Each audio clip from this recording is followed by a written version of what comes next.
மீன் குழம்பு தண்ணியாக இல்லாமல் நல்ல ஒரு திக்கான பதத்தில் அதே போல் நல்ல ஒரு டேஸ்ட்டாக ரொம்ப ஈஸியாக எப்படி செய்யுதுன்னு பார்க்கலாமா? பாருங்கள், கடாய் சூடானதும் நல்லெண்ணெய் 3 ஸ்பூன் எடுத்துருக்கேன், இதை சேர்த்துக்கலாம். பாருங்கம்மா, எண்ணெய் சூடானதும் 1/2 ஸ்பூன் அளவுக்கு கடுகு சேர்த்துக்கலாம்.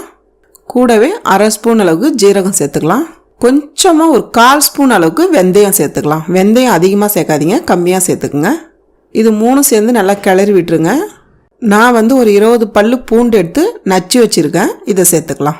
இந்த மீன் குழம்புக்கு பூண்டு கொஞ்சம் அதிகமாகவே சேர்த்துக்குங்க, ரொம்ப நல்லாயிருக்கும். கூடவே 100 கிராம் சின்ன வெங்காயம் எடுத்து சின்ன சின்னதாக கட் பண்ணியிருக்கேன், 2 இப்போ இதை சேர்த்துக்கலாம். இது ரெண்டும் சேர்த்து கொஞ்ச நேரம் நல்லா வதக்கி விட்டுருங்கம்மா. ஓரளவுக்கு நல்லா வதங்கி வரணும். தேவையான அளவு கருவேப்பிலை சேர்த்துக்கலாம். குழம்பு எவ்வளோ நல்லா இருக்கணுமோ அந்த அளவுக்கு வெங்காயம் தக்காளியெலாம் நல்லா வதங்கணும். இப்போ இந்த டைமில் உங்களுக்கு குழம்பு நல்லா திக்காக இருக்கணும்னா 2 பெரிய வெங்காயம் எடுத்து நான் அரைச்சி வச்சுருக்கேன், இதை சேர்த்துக்கலாம். கூடவே 3 தக்காளி எடுத்து அரைச்சி வச்சுருக்கேன், இதையும் சேர்த்துக்கலாம். 2 பச்சை மிளகா கீறி வச்சுருக்கேன், இதையும் சேர்த்துக்கலாம். இப்போ இதெல்லாம் சேர்த்து நல்லா பச்சை வாசனை போகிற அளவுக்கு நல்லா வதக்கிடுங்கம்மா. தக்காளியோட பச்சை வாசனை போகணும், அந்த அளவுக்கு வதக்கிடுங்க. இப்போவே நமக்கு நல்லா கிரேவியாக இருக்குது பாருங்கள். இப்போ அடுப்பு தீ குறைச்சி வச்சுருங்க, நம்ம மசாலா சேர்த்துக்கலாம். நான் 2 ஸ்பூன் மிளகாய் தூள் சேர்க்குறேன். கூடவே 2.5 ஸ்பூன் தனியாத்தூள், 1/4 சிட்டிக்கு அளவு மஞ்சத்தூள், இதெல்லாம் சேர்த்து நல்லா மிக்ஸ் பண்ணிவிடுங்க. நல்லா 1லேருந்து 2 நிமிஷம் நல்லா வதக்கி விடுங்க. பார்க்குறதுக்கு எவ்வளோ நல்லா இருக்கு பாருங்கள். இப்போ இந்த டைமில் நம்ம புளி கரைச்சல் சேர்த்துக்கலாம்.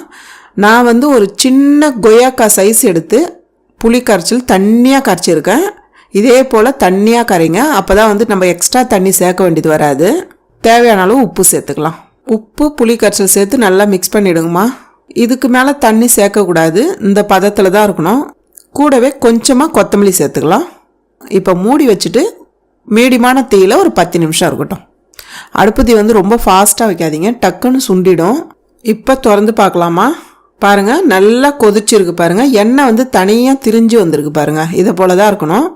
10 நிமிஷம் நீங்கள் மூடி வச்சிங்கன்னா நடுவில் எடுத்து நம்ம கிளறி விடணும், அப்படியே விடக்கூடாது. இப்போ நல்லா மிக்ஸ் பண்ணி விட்டுருங்க. நமக்கு பார்க்குறதுக்கு குழம்பு தண்ணியாகவும் இல்லாமல் அதே போல் ரொம்ப கிரேவியாகவும் இல்லாமல் இருக்குது பாருங்கள். கரெக்டான பதத்தில் இருக்குது பாருங்கள். நான் 1/2 கிலோ ஷீலா மீன் எடுத்துருக்கேன். நம்ம எந்த மீன் வேணாலும் எடுத்துக்கலாம், நம்மளுடைய விருப்பம்தான். நல்லா ஒரு பீஸாக சேர்த்துருங்க. நெருக்கமாக சேர்க்காம கொஞ்சம் கேப் விட்டு சேர்த்திங்கன்னா உங்களுக்கு கிளறி விட கரெக்டாக இருக்கும்.